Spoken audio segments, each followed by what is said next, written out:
Hello everybody, welcome to magnet brains. मैं हूं अनीशा, आपकी अपनी इंग्लिश एजुकेटर। और आज मैं स्टार्ट करने वाली हूं क्लास 12 की जो आपकी इलेक्टिव बुक है विच इज़ कलाइडोस्कोप, उसका chapter number 3 non fiction section से फिल्म मेकिंग। इस चैप्टर का एक्सप्लेनेशन 2 पार्ट्स में है, part number 1 and part number 2, जो कि रेडी करके मैं ऑलरेडी आप लोगों को दे चुकी हूँ। और आज मैं कवर अप करूंगी इस चैप्टर की समरी एंड कुछ important question and answers. So let's begin with our summary. The first part of the chapter traces the author Ingmar Bergman's journey from his childhood into the field of filmmaking. The second part is an interview of Umberto Eco by Mukund Padmanabhan. Okay, so ये जो पूरा chapter है ये 2 parts में chapter है. जो first chapter है वो हमारे ऑथर इंगमार बर्गमैन के बारे में है, जिसमें उनकी जर्नी बताई गई है बचपन से लेके अभी तक की, कि कैसे वो एक फिल्म मेकर, एक फिल्म के डायरेक्टर बने स्वीडन नाम की कंट्री में और काफ़ी फेमस बने, और उनकी पूरी जर्नी कैसी रही, किन किन लोगों से उन्होंने सीखा फिल्म में बनाना, और कैसे फिल्म में बनाई जाती है एक एक स्टेप बाय स्टेप करके। ये सब कुछ हमारे फर्स्ट पार्ट में। इस चैप्टर का जो सेकेंड पार्ट है वो एक इंटरव्यू है किसके बीच में, अम्बर्टो इको, जो कि एक बहुत बड़े नॉवेलिस्ट हैं जो नॉवेल्स लिखते हैं, और उनका इंटरव्यू किसने लिया है, मुकुंद पद्मनाभान नाम के एक द हिंदू नाम के न्यूज़पेपर के बड़े जर्नलिस्ट ने। और इस इंटरव्यू में उन्होंने कई क्वेश्चंस उनसे पूछे हैं कि कैसे एक नॉवेल को जब एक फिल्म में कन्वर्ट किया जाता है तो क्या क्या प्रॉब्लम्स आती हैं, और हमें करना चाहिए कि नहीं करना चाहिए। ये सारी चीज़ें हमारे पार्ट नंबर 2 में। So let's begin with our part number 1, जिसमें हम अब हमारे ऑथर के फिल्म मेकिंग करियर, बचपन से जो उनका थॉट प्रोसेशन था कि कैसे फिल्में बनाई जाती हैं और कैसे फिल्म बनाने का एक एक स्टेप होता है, वो सब इसमें हम पढ़ेंगे। तो beauty of shooting in Sweden. तो स्वीडन एक क्या है, कंट्री है जहाँ पे हमेशा ही हमारे ऑथर जो है इंगमार बर्गमैन शूटिंग करते थे। ठीक है, तो Bergman starts off by describing a film setting for the shooting of the Virgin Spring in Dalarna during May. तो जब चैप्टर स्टार्ट होता है तो ऐसे स्टार्ट होता है कि हमारे जो ऑथर हैं वो शूटिंग कर रहे हैं कौन सी पिक्चर की, द वर्जिन स्प्रिंग नाम की पिक्चर की। कहाँ पे, डलारना एक जगह है स्वीडन नाम की कंट्री में, और मई का महीना चल रहा है और बहुत ठंड पड़ रही है वहाँ पे। Everybody was helping with the equipment to help themselves warm when they suddenly spotted cranes flying in the sky. तो बहुत ठंड है, सब लोग एक दूसरे की मदद कर रहे हैं, अलग अलग इक्विपमेंट्स हैं, अलग अलग मशीनरी जो वहाँ पे लगाई गई है, बड़े बड़े कैमरा डॉलीज जो लगाई गई हैं वहाँ पे, तो सब लोग एक दूसरे की मदद कर रहे हैं ताकि जल्दी से काम खत्म हो जाए और हम लोग ठंड से बच के अंदर चले जाएं। और सडनली किसी ने देखा कि आसमान में क्रेन्स फ्लाई कर रही हैं, यानी कि क्रेन एक बड़ी सी बर्ड होती है जिसके लॉन्ग लेग्स होते हैं। तो 4 क्रेन्स ऐसे गोल गोल गोल गोल फर ट्री के ऊपर इस तरीके से चक्कर लगा रही थी। All the people left off their work to watch the beautiful flight in the sky. सब लोग अपना काम छोड़ के पास ही में एक हिल थी वहां ऊपर चढ़ गए ताकि वो पूरी क्या देख पाए, ये ब्यूटीफुल नजारा कि कैसे 4 क्रेन्स गोल गोल घूम रही हैं। The author realized the beauty of shooting in Sweden, which reduces all the troubles they faced over equipment and money. तो ऑथर ने सडनली रियलाइज किया कि ये स्वीडन कितनी ब्यूटीफुल जगह है, कि सब लोग कितना परेशान है ठंड से, पैसे की कमी है और पिक्चर पूरी बनानी है, इक्विपमेंट जितनी मशीनरी है पुराने हैं, ओल्ड मशीनरी है, परेशान है बेसिकली सब लोग। लेकिन जैसे ही उन्होंने एक ब्यूटीफुल नज़ारा, एक आसमान में 4 क्रेन्स को ऐसे उड़ते हुए देखा, तो सब लोग अपनी परेशानियां और ठंड को भूल गए और उस मोमेंट को एंजॉय करने लगे। A picture comes alive. फिर ऑथर अपने बचपन के बारे में बताते हैं कि वो अपनी ग्रैंड मदर के यहाँ उपसला में थे, जो कि अनदर सिटी है, अनदर जगह है स्वीडन में। तो वहाँ पे पिक्चर लगी हुई थी, उनके बचपन की बात बता रहे हैं कि उनकी वॉल पे एक पिक्चर लगी हुई थी वेनिस नाम की जगह की। Venice is a place in Italy. तो उस पिक्चर को देख के उन्होंने क्या फील किया एंड इमेजिन किया, वो हम इस सेक्शन में पढ़ेंगे। The author's association with films had begun from his childhood. तो ऑथर एक फिल्म मेकर थे, एक डायरेक्टर थे, और उनका जो एसोसिएशन था, जिस तरीके से वो फिल्मों से जुड़े हुए थे, वो अपने चाइल्डहुड, अपने बचपन से ही उनका ये शुरुआत हो गई थी। One early spring day at his grandmother's apartment in Uppsala, he watched the sunlight move across a picture of Venice on the wall. तो एक दिन वो उपसला नाम की जगह में, जो कि स्वीडन में ही है, अपनी ग्रैंड मदर के अपार्टमेंट में ऐसे हॉल में बैठे थे और उन्होंने देखा कि दीवार पे एक वेनिस नाम की जगह की पेंटिंग लगी हुई है। वेनिस एक जगह है इटली में। और उन्होंने देखा कि जैसे विंडो के बाहर से सनलाइट आई वो उस पिक्चर पे पड़ रही है, और जैसे जैसे सनलाइट मतलब जैसे सन रिवॉल्व करता है तो वैसे वैसे सनलाइट भी धीरे धीरे उस पिक्चर पे आई। तो उनको लगने लगा, उन्होंने इमेजिन किया कि वो पिक्चर जो है, वो पेंटिंग जो है वेनिस की, वो असली है, जैसे कि उसमें जान आ गई है, वो अलाइव हो गई है। He heard sounds of piano, the flowing of the canal water in Venice, pigeon sounds, people talking, and sounds of bells all coming out from the picture. He was 5 years old then.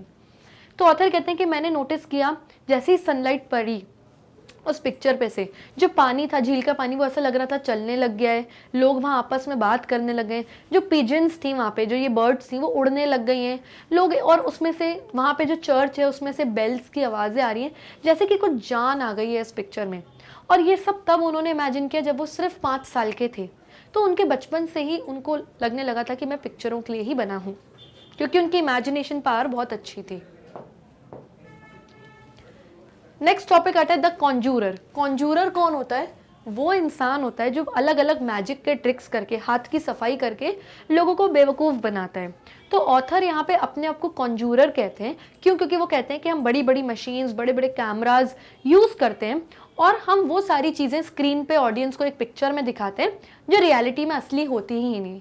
हम basically लोगों को बेवकूफ़ बनाते हैं। जैसे एक इंसान उड़ रहा है, तो क्या रियलिटी में इंसान उड़ रहा है क्या? नहीं, ये तो हमने बड़ी बड़ी मशीन से, कंप्यूटर से ग्राफिक्स करके पिक्चर में वो सारी चीज़ें डाली और लोगों को असली लगने लगता है। हम बेसिकली लोगों के इमोशन से खेलते हैं, इसीलिए ऑथर ने अपने आप को कॉन्जूरर कहा है। यहाँ से क्वेश्चन भी आ सकते हैं आपके एग्जाम में, तो this is an important part. When Bergman was 10 years old, he received his first film projector and ran his first film 9 feet long every night till it broke beyond mending. तो बताते हैं कि जब Burgman, हमारे author, 10 साल के थे, 10 years old थे, तो उनको उनके पेरेंट्स ने उनका पहला टॉय गिफ्ट किया जो कि एक प्रोजेक्टर था, ठीक है। और उसमें इट वॉज 9 feet लॉन्ग, यानी कि जो उसमें रील डली थी वो 9 feet लंबी थी, और उसमें सिर्फ एक ही पिक्चर थी जो वो हमेशा हर रात को बैठ के देखते थे। और उसमें सिर्फ ये होता था कि एक लड़की गार्डन में लेटी हुई है, वो उठती है, वो अपने आर्म स्ट्रेच करती है और फिर वो गायब हो जाती है। बस इतना ही था उस स्टोरी में। हर रात को प्रोजेक्टर में हमारे 10 साल का जो हमारे ऑथर है वो यही देखता था, और इतना देखता रहा कि अंटिल, मतलब जो वो प्रोजेक्टर इस कंडीशन में आ गया कि उसको मेंड नहीं किया जा सकता, यानी कि रिपेयर नहीं किया जा सकता, वो बिल्कुल परमानेंटली खराब हो गया। तब तक उन्होंने वो प्रोजेक्टर अपने पास रखा और वो मूवी देखी। The machine was his first conjuring set when he realized that cinematography was based on deceiving the human eye. ये जो मशीन थी, ये जो प्रोजेक्टर था, ये उनका फर्स्ट कॉन्जूरिंग सेट था। कॉन्जूरर वो इंसान जो लोगों को बेवकूफ़ बनाता है, और कॉन्जूरिंग सेट यानी वो मशीन, वो इक्विपमेंट जिससे लोगों को बेवकूफ़ बनाया जाता है। तो उन्हें लगा कि मेरा ये पहला ऐसा सेट है जिससे मैं लोगों को बेवकूफ़ बना सकता हूँ। फिर उनको रियलाइज़ हुआ कि सिनेमाटोग्राफी यानी सिनेमा बनाना, पिक्चर बनाना, एक तरीके से इंसानी आई, लोगों की आंखों में धूल झोंकने बराबर है। डिसीव करने यानी लोगों को बेवकूफ़ बनाने बराबर है, क्योंकि हम पिक्चर पे इन मशीनों की मदद से वो सब दिखा सकते हैं जो रियलिटी में रियल होता नहीं है, लेकिन लोग जब पिक्चर देखते तो एक्साइटेड हो जाते हैं और उन्हें लगने लगता है कि सब कुछ रियल है। He realizes that he takes advantage of humans' emotional weakness through his apparatus and can entertain them. धीरे धीरे ऑथर जैसे बड़े होते गए, उन्होंने रियलाइज किया कि वो अपने अपैरेटस यानी बड़ी बड़ी ये जो मशीन्स है, इसके थ्रू पिक्चर्स बना सकते हैं और लोगों को इमोशनल वीकनेस, यानी लोग इमोशनल होते हैं, अपने इमोशंस की जब बात आती है तो जो पब्लिक होती है काफ़ी वीक हो जाती है। तो उन्होंने कहा कि हम लोगों को एंटरटेन कर सकते हैं, यानी पिक्चरें बना के उनका एंटरटेनमेंट का सोर्स बन सकते हैं और इमोशनली भी उनको हिट कर सकते हैं। यानी कि कोई इमोशनल सीन दिखा दिया तो पब्लिक रोने लगी, है ना, कोई डेथ सीन दिखा दिया तो पब्लिक रोने लगे। तो ये सारी चीज़ें हम इमोशनली उनको हिट करके हम लोगों को एंटरटेन कर सकते हैं और फिल्में बना सकते हैं, है ना। From an idea to a movie. अब ऑथर यहाँ पे बताते हैं कि मूवी बनती कैसे। तो from an idea to a movie यानी सबसे पहले आपके दिमाग में एक आइडिया आता है और यहीं से मूवी बनना चालू होती है। मूवी बनाना कोई गुड्डे गुड़ियों का, बचपन का, बच्चों का खेल नहीं है। दिमाग में एक आइडिया आता है, फिर धीरे धीरे आप उसको सोचते हो, स्क्रिप्ट लिखते हो, एक्टर्स डिसाइड करते हो कि कौन सही एक्टर होगा मेरी पिक्चर के लिए, और फिर धीरे धीरे वो मूवी बनती है। तो फ्रॉम एन आइडिया, शुरुआत कैसे होती है? एक आइडिया से शुरुआत होती है और फिर जाके पूरी एक कंप्लीट मूवी बनती है। Bergman then talks of how he begins on a film. A chance of few bars of music or a shaft of life are enough for him to play out a movie in his mind. तो author कहते हैं कि हो सकता है कभी मैं कुछ म्यूजिक सुनूं अपनी लाइफ में, कुछ म्यूजिक सुन लिया, या shaft of light through him, यानी कोई एक सूरज की किरण आती हुई मुझे दिख रही है सड़क पे, स्ट्रीट पे, हो सकता है उसे देख के मैं कुछ इमेजिन करने लग जाऊँ कि हाँ इस टॉपिक पे मूवी बन सकती है। तो माइंड में कुछ भी आ सकता है, कोई सी भी छोटी सी चीज़ हमारे माइंड में आ सकती है और उसको हम देख के इमेजिन कर सकते हैं कि हाँ इस पर्टिकुलर टॉपिक पे मूवी बन सकती है।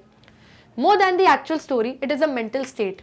तो ऑथर कहते हैं कि जो एक्चुअल स्टोरी जो हम बाद में बनाते हैं धीरे धीरे करके, उससे ज़्यादा इंपॉर्टेंट वो मेंटल स्टेट है, वो टाइम है जब हमारे माइंड में वो थॉट आता है कि हाँ इस पर्टिकुलर टॉपिक पे मूवी बनेगी। A feeling which can be carefully stretched out into a full length movie. तो बेसिकली माइंड में एक वो फीलिंग है, वो एक थॉट है, और इस थॉट को धीरे धीरे धीरे स्ट्रेच करके बड़ा करके कहानी, एक्टर्स, म्यूजिक, गाने, सॉन्ग्स ऐड करते करते करते फुल स्ट्रेच्ड मूवी बनती है, फुल लेंथ मूवी बनती है 2-2.5 घंटे की। तो शुरुआत कहाँ से होती है? आपके दिमाग से। Film and literature. अब ऑथर फिल्मों को कंपेयर करते हैं लिटरेचर से और कहते हैं film has nothing to do with literature, this probably has something to do with the receptive process of the mind of the people.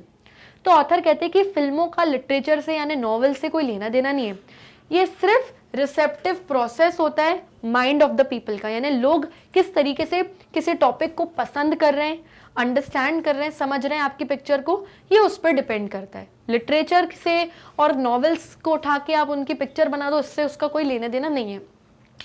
Music works in the same fashion, और music यानी गाने भी, जो संगीत है वो भी इसी फैशन, इसी तरीके से काम करता है। The author says that there is no art form that has so much in common with the film as music. तो ऑथर कहते हैं कि जितने भी इस दुनिया में आर्ट फॉर्म्स हैं वो सब एक दूसरे से अलग है, इनफैक्ट फिल्में भी उनसे काफ़ी अलग होती हैं, लेकिन इन सब चीज़ों में और फिल्मों में एक ही चीज़ कॉमन है, वो है म्यूजिक, संगीत। संगीत ही एक ऐसी चीज़ है जो लोगों को इमोशनली हिट करता है, और कहीं ना कहीं पिक्चर की जो सक्सेस है वो फिल्मों के गानों से भी हो जाती है कभी कभी।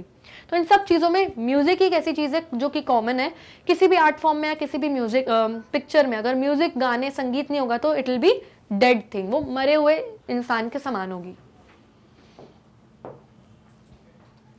Religion and film making. फिर ऑथर बात करते हैं रिलीजन एंड फिल्म मेकिंग की, कि रिलीजन यानी कि लाइफ में पिक्चरों का और रिलीजन यानी कि रिलीजियस चीज़ों का, धर्म वाली चीज़ों का, भगवान रिलेटेड चीज़ों का क्या मेल जोल है। तो यहाँ पे बेसिकली ऑथर के जो फादर हैं वो प्रीस्ट हुआ करते थे, यानी किसी चर्च में पुजारी हुआ करते थे।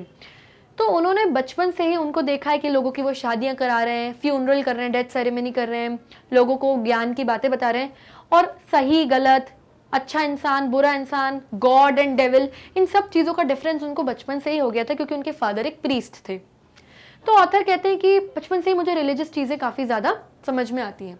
फिर ऑथर कैथीड्रल ऑफ चार्ट्रेस की स्टोरी बताते हैं। ऑथर कहते हैं कि फ्रांस में एक बड़ा चर्च था, एक बड़ा कैथीड्रल यानी चर्च, बड़ा चर्च था और वह चार्ट्रेस का था। बताते हैं कि भाई वहाँ पर ऐसा हुआ था कि एक बार एक बहुत बड़ी तूफान, बहुत लाइटनिंग और बहुत बिजली कड़की और वो जल के राख हो गया।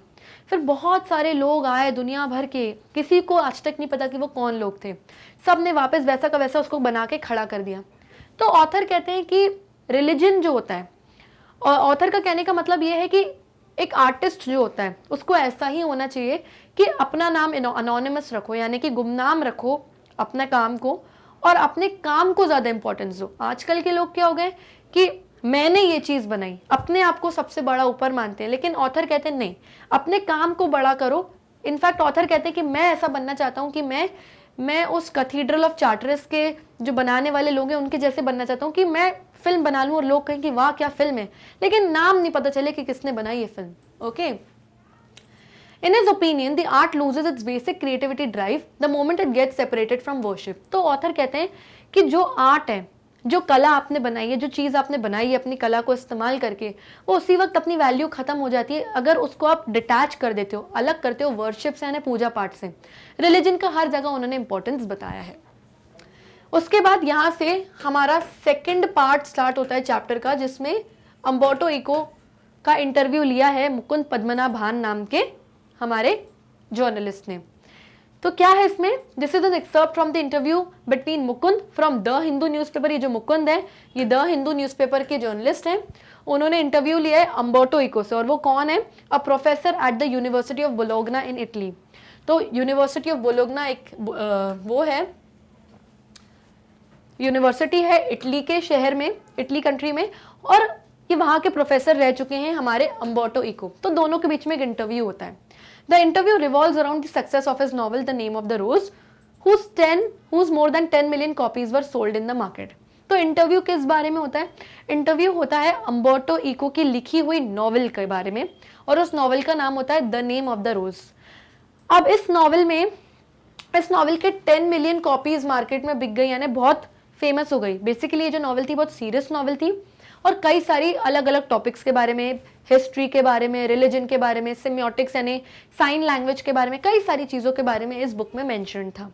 बाद में जाके इस बुक का क्या बनाया गया, एक मूवी बनाई गई जो अम्बर्टो इको को अच्छी नहीं लगी, क्योंकि अम्बर्टो इको का कहना ये था कि ये किताब जो है, ये जो मेरी किताब है, इसमें बहुत सारे अलग अलग टॉपिक्स हैं, और एक पिक्चर में आप ये सारी चीज़ें मेंशन नहीं कर सकते।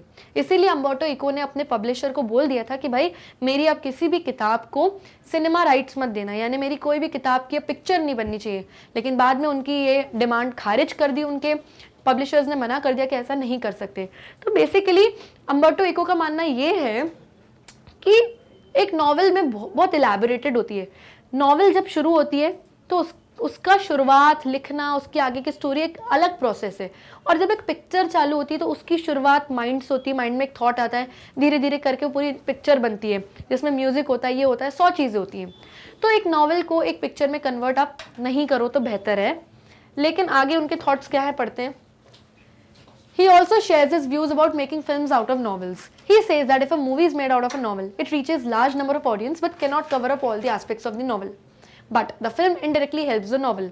तो ऑथर कहते हैं, अम्बर्टो कहते हैं कि जब एक नॉवल के ऊपर एक पिक्चर बनाई जाती है तो नॉवल और फेमस हो जाती है। यानी कई लोग तो ऐसे होते हैं जो पिक्चर देखने के बाद नॉवल पढ़ते हैं कि अच्छा इस पे बुक भी है, चलो बुक भी पढ़ेंगे। तो बहुत लार्ज नंबर ऑफ ऑडियंस तक आपकी नॉवल पहुंचती है, आप और फेमस होते हो अगर आपकी बुक पे नॉवल बन जाती है। तो पैसे भी आपको रेम्यूनरेशन यानी पैसे भी आपको बहुत ज़्यादा मिलते हैं। लेकिन वो सारे एस्पेक्ट्स जो कि एक नॉवल में होते हैं वो एक बुक कवर वो एक फिल्म कवर नहीं कर सकती। वो उस बुक के 1 या 2 पॉइंट्स लेके उसकी पिक्चर बना सकते हैं, पूरी ओवरऑल नॉवल की जो पिक्चर होती है वो बन ही नहीं सकती। इसीलिए कई सारी नॉवेल्स पे अगर पिक्चरें बनती है तो वो पार्ट 1 पार्ट 2 ऐसे बनती है, ठीक है। But the film indirectly helps the novel. लेकिन जब एक नॉवल पे एक फिल्म बनती है तो कहीं ना कहीं इनडायरेक्टली ही सही फिल्म जो होती है वो नॉवल की मदद करती है फेमस होने में। और सो ये पूरे व्यूज थे हमारे अम्बर्टो इको के। This was all about our summary. Now let's begin with our question and answers. Question number 1, what do you understand of the complexity of the title Invisible Steps that go into the making of a good film? Complexity यानी difficult to understand। तो author कहते हैं कि आपको क्या समझ में आता है इस बात से कि एक बड़ी पिक्चर बनने के लिए छोटे छोटे इनविजिबल स्टेप्स चाहिए, यानी छोटे छोटे कदमों से एक बड़ी सक्सेसफुल पिक्चर बनती है, और वो कदम दिखते नहीं है, इनविजिबल होते हैं स्टेप्स। इससे आपको क्या समझ में आता है? तो आंसर है the first step is to get an idea of the theme. सबसे पहले तो आपका काम यह है कि जो थीम, जो आइडिया आपके दिमाग में आया है, जो पॉइंट आपके विचार आपके दिमाग में आया, उसका एक आइडिया लो कि क्या आइडिया है मेरे दिमाग में। Once the theme is clear and the topic is absolutely strong enough to take shape of reality, the next step is the story line. एक बार आपको अगर ये पता चल जाता है कि आपका टॉपिक एकदम क्लियर है, आपको थीम आपके माइंड में एकदम क्लियर है, और आपको लगता है मेरा टॉपिक इतना स्ट्रॉन्ग है कि इसको एक शेप दे सकते हैं एक बढ़िया सक्सेसफुल मूवी का, तो आपका अगला स्टेप, जो आपका नेक्स्ट स्टेप है, वो है स्टोरी लाइन। कि चलो अब इसमें कहानी ऐड करें। भाई थॉट तो ये है कहानी ऐसे होने चाहिए, इस तरीके से स्टोरी चलेगी मेरी पिक्चर की। montage, rhythm and the relation of one picture to another, the vital dimension without which the film is merely a dead production from a factory। तो ऑथर कहते हैं कि क्या रिदम होना चाहिए, क्या रिलेशन होना चाहिए। मतलब अगर आपने एक पूरी पिक्चर बनाई तो आपको ये भी देखना पड़ेगा, कंपेयर करना पड़ेगा कि एक पिक्चर कहीं दूसरी पिक्चर से सेम तो नहीं है, अलग रखनी पड़ेगी, नहीं तो पब्लिक बोलेगी सेम बना दी। तो वेरी इंपॉर्टेंट है कि आप ये सारी चीज़ें, रिदम यानी कितना ज़्यादा आपकी एनर्जी, आपका टाइम, आपका फोकस लग रहा है, एफर्ट लग रहा है एक पिक्चर को बनाने में। मॉन्टेज यानी कि आपके पास स्टोरी लाइन है दिमाग में, आपके पास ये गाना है, आपके पास एक्टर है, यानी आपकी अभी मूवी जो है अलग अलग पार्ट्स में, आपको इन सारे पार्ट्स को सीक्वेंस में ज्वाइन करके एक पूरी फिल्म बनानी है एज अ होल। ये सारी पॉइंट्स आपका नेक्स्ट पॉइंट है, ठीक है। और अगर ये सारी चीजें आपने नहीं करी तो ऐसा लगेगा कि आपकी पिक्चर एक dead product from a factory है, कि किसी फैक्ट्री से कोई प्रोडक्ट निकला लेकिन डेड है, यानी कि यूजलेस है। The next important thing is shooting the movie, helping each other work towards the same direction to make the film a success. अगला स्टेप क्या है? अब आपके पास सब कुछ आ गया, आपके दिमाग में स्क्रिप्ट आ गई, आपने लिख लिया, ये हो गया। अब अगला स्टेप है कि पिक्चर की शूटिंग, कहाँ शूटिंग होनी है, किस लोकेशन पे होनी है, कितने लोग चाहिए शूटिंग के लिए, कितना पैसा चाहिए, ये बहुत इंपॉर्टेंट है। और जितने लोग, जितनी प्रोडक्शन की टीम साथ काम कर रही है, वो सब एक डायरेक्शन में चलें पिक्चर बनाने के लिए। अगर उनके आपस में लड़ाई झगड़े कन्फ्लिक्ट्स होंगे तो पिक्चर सक्सेसफुल नहीं हो जाएगी, क्योंकि लोग एक डायरेक्शन में काम नहीं करेंगे, आपस में मतभेद कन्फ्लिक्ट्स होंगे लोगों के। So the steps of film making are, तो जो फिल्म मेकिंग के स्टेप्स क्या हैं? पहला है आइडिया फॉर्मुलेशन, यानी किस टॉपिक पे फिल्म बननी है उसका आइडिया आप दिमाग में सबसे फॉर्मुलेट करो, बनाओ। स्टोरी लाइन, सेकेंड स्टेप क्या है आपका? स्टोरी लाइन, कि आपकी टॉपिक के ऊपर कहानी क्या होनी है, पिक्चर की कहानी क्या होनी है। थर्ड स्टेप है स्क्रिप्टिंग, आपको स्क्रिप्ट लिखनी पड़ेगी अपनी पिक्चर की, कि भैया अब ये डायलॉग बोलना है, अब ये कैरेक्टर आएगा, ऐसा म्यूजिक आना है, ये स्टोरी चलेगी, everything should be mentioned in your script.